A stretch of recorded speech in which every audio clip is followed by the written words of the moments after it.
خاک ہو جاتا ہے انسان خاک سے بنے انسان کے پیچھے۔ تمہیں پتہ ہے جب ماں نہیں رہتی تو کیا ہوتا ہے، خواہ مخواہ بلانے والا نہیں رہتا۔ خاموش رہنا دب جانے کی علامت نہیں ہے، ترجیحات کا فرق ہے۔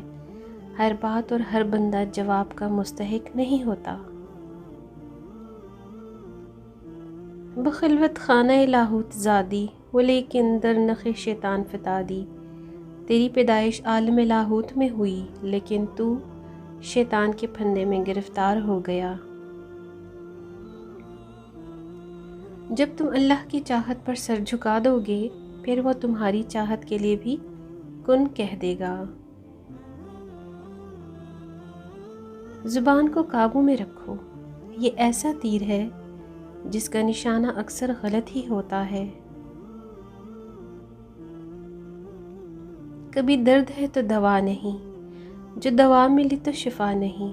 وہ ظلم کرتے ہیں اس طرح جیسے میرا کوئی خدا نہیں۔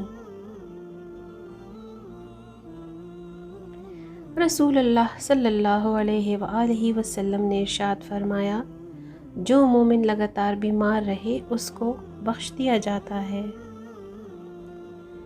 خوبصورت عمل انسان کی شخصیت بدل دیتا ہے اور خوبصورت اخلاق انسان کی زندگی۔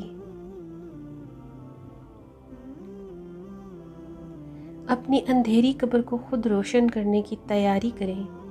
آج زندہ انسان سے لوگ وفا نہیں کرتے، کل مٹی کے ڈھیر کے لیے دعا کون کرے گا؟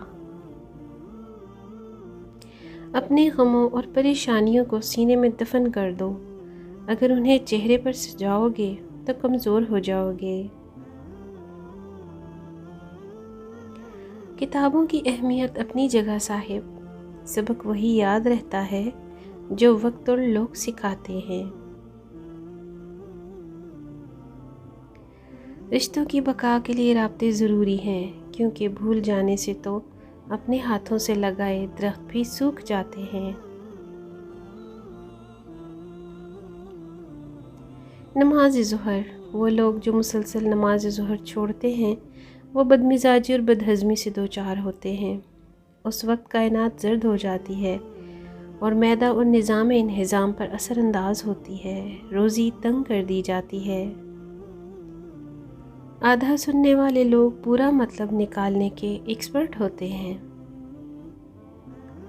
بدترین انسان، نبی کریم صلی اللہ علیہ وسلم نے ارشاد فرمایا، لوگوں میں بدترین شخص وہ ہے کہ جسے اس کی بد کلامی کے ڈر سے لوگ چھوڑ دیں۔